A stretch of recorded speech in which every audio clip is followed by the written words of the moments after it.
नमस्कार. जेव्हा तुम्ही थेरपी घेणं सुरू करता, तेव्हा स्टार्टिंगलाच तुम्हाला काही अनकम्फर्टेबल करणारे अनुभव येऊ शकतात आणि याच अनुभवांमुळे तुम्ही कदाचित असं पण ठरवता, की आता मला थेरपी इथेच स्टॉप करायला पाहिजे. पण असं बघितलं गेलं तर हे सगळे अनुभव थेरपीच्या प्रोसेसचाच एक भाग असतात. तर अशाच 5 अनुभवांबद्दल तुमच्याशी आज मी चर्चा करणार आहे. नंबर 1, रडू येणं. जेव्हा तुम्ही आयुष्यातले काही कठीण प्रसंग तुमच्या थेरपिस्टसमोर मांडता, तेव्हा तुम्हाला एक इमोशनल रिलीज मिळतो आणि त्याच इमोशनल रिलीजचा रिझल्ट आहे रडू येणं. त्याच्यामुळे हे त्या प्रोसेसचा एक भाग आहे आणि तुमचे थेरपिस्ट अजिबात तुम्हाला या गोष्टीसाठी जज नाही करत. नंबर 2, सायलेन्सेस. तर जेव्हा तुम्हाला काही प्रश्न विचारले जातात तुमच्या थेरपिस्टकडून, ज्याच्याबद्दल तुम्ही एवढ्या डेप्थमध्ये कधी ॲनलाईज केलं नसतं, तर तुम्हाला नक्की कुठल्या शब्दांमध्ये उत्तर द्यायला पाहिजे हे सुचत नाही आणि त्याच्यामुळे येणारे हे सायलेन्सेससुद्धा तितकेच कॉमन असतात थेरपीच्या प्रोसेसमध्ये. नंबर 3, तुम्हाला असं जाणवणं, की तुम्ही सतत तशाच प्रकारचे एक्सपिरियन्सेस 10 वेळा तुमच्या थेरपिस्टसमोर मांडताय आणि तुम्ही त्याच्या पलीकडे जाऊ नाही शकत आहे.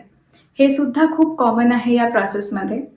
थेरपिस्टचं कामच आहे, की तुमचे जे कन्सर्न्स आहेत त्यातला पॅटर्न ओळखणं आणि जर का तुम्ही सारखं-सारखं तशाच प्रकारचे एक्सपिरियन्सेस स्टेट करत आहात, तर तुम्ही राइट ट्रॅकवरच आहात. नंबर 4, मेंटल आणि फिजिकल एक्झॉस्शन जाणवणं म्हणजेच थकवा जाणवणं. जेव्हा तुमचं सेशन संपतं, तेव्हा तुम्हाला अत्यंत तणाव किंवा थकवा असा जाणवत असेल, तरीसुद्धा हा थेरपीच्या प्रोसेसचा एक भागच आहे. जेव्हा तुम्ही काही गोष्टी तुमच्या लाईफमध्ये असणाऱ्या ज्या कन्सर्न्स आहेत, त्याच्याबद्दल तुम्ही फार डेप्थमध्ये ॲनलाईज करता, तेव्हा तुम्हाला तुमच्या मेंदूला एक प्रकारची चालना मिळते आणि त्याच्याचमुळे तुम्हाला येणारा हा थकवा किंवा एक्झॉशन आहे, जो ह्या पूर्ण प्रोसेसचा एक अविभाज्य भागच आहे. नंबर 5, तुम्हाला अशा प्रकारचे प्रश्न येणं, की मी राइट ट्रॅकवर आहे की नाही किंवा माझी ट्रीटमेंट राइट ट्रॅकवर आहे का? थेरपिस्ट मला नीट समजून तर घेतायत ना? वगैरे, वगैरे. तर हे प्रश्न तुमच्या मनात 10 वेळा येणं हे सुद्धा खूप कॉमन आहे आणि च्या प्रोसेसचा हा भाग आहे. कारण की तुम्ही काहीतरी नवीन करू पाहत आहात. परत तुम्ही जे थेरपिस्ट समोर मांडत आहात, ते तुम्ही आधी कुणासमोर मांडलेलं नाही. त्याच्यामुळे तुम्हाला एक किंचितशी भीती आहे आणि तुम्ही या सगळ्या प्रोसेसला चाचपडून पाहत आहात.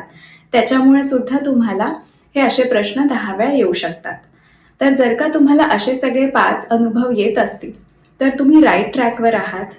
लगेच थेरपी सोडण्याचा विचार करू नका.